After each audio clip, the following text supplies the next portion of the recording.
to my channel. I'm Tiffany, a retired librarian turned homeschool mom.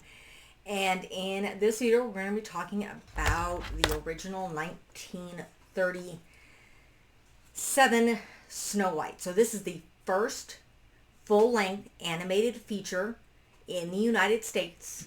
This is the first one done by Disney. It was make or break. If this didn't do well, the company was sunk. It did. It won a Special Academy Award.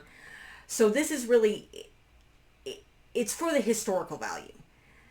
It was all hand-drawn. A lot of the focus was focused on the evil queen, because apparently she was more interesting. And Snow White is not. The prince does not speak. He does not have a name. He sings briefly, and that's about it. The voice of Snow White's entire career was destroyed by Walt Disney because he made her sign some very constricting contracts that prevented her from ever working in the business again, because he wanted Snow White's voice to be perfectly unique. So, yeah, it's a very interesting historic film. It's not interesting theatrically. There's some storyboards where you have to read about what was going on. A cat possibly coming in the room. The evil queen, you only see the apple. That's as opposed to the rest of the original story, where the evil queen tries 3 times. It's a corset, a comb, and then an apple. They couldn't do it. This was all hand-drawn animation, so every movement was drawn. So that's the reason there's not a lot of the prince in here, because they had to cut a lot of the stuff because it was very difficult to draw him, apparently, realistically. So they pretty much have him singing, and then he shows up later. She's, my black cat, in a coffin. He kisses her, and he carries her off. And that's it. The basics of the story is the evil queen periodically talks to her mirror. No, she does not say mirror, mirror on the wall. That was some sort of figment of everybody's imagination. I do not remember what actually she said, but it was not that. Snow White turns 14. For those of you who remember my book review, she's 7. So 14 is aged up, but she's still very, very young. But, 14 is kind of better than 7. Nonetheless, per the story, the queen sends the woodsman to kill Snow White. He can't.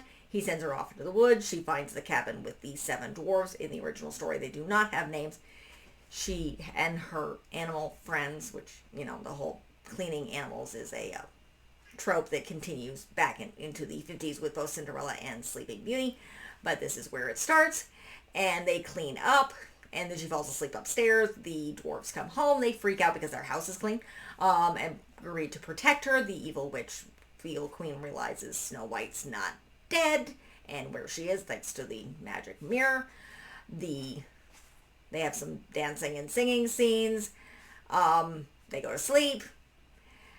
The next day, they say goodbye to her. And the evil queen shows up in her evil witchy disguise. And as the animals try to get the dwarves to come back before she eats the apple, she bites the apple and collapses, and then they chase off the evil queen, and she gets hit by lightning and falls off a cliff. Hi, Abby. No, I'm not putting you in my lap. Get down.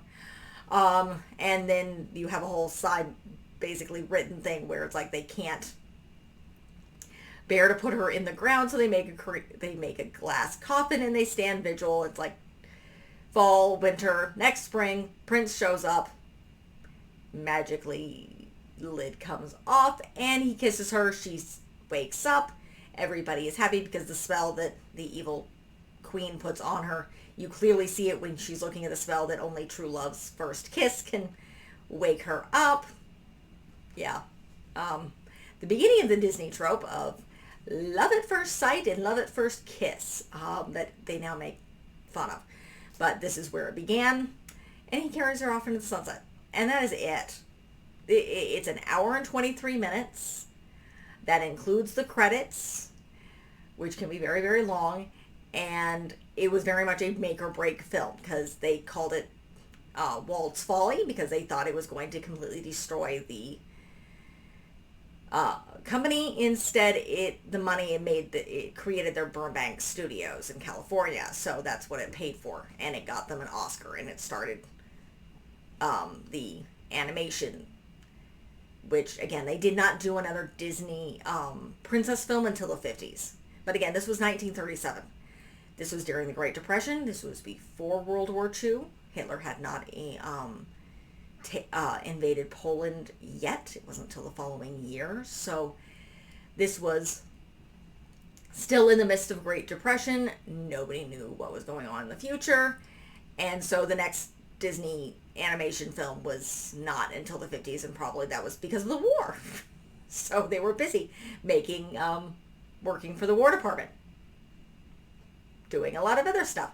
But nonetheless, it's a very historically important film, not all that interesting. So, but again, if you're doing the history of animation, if you're doing the history of Disney, even if you're just doing the history of film, this is a must to at least study. Everything is hand-drawn.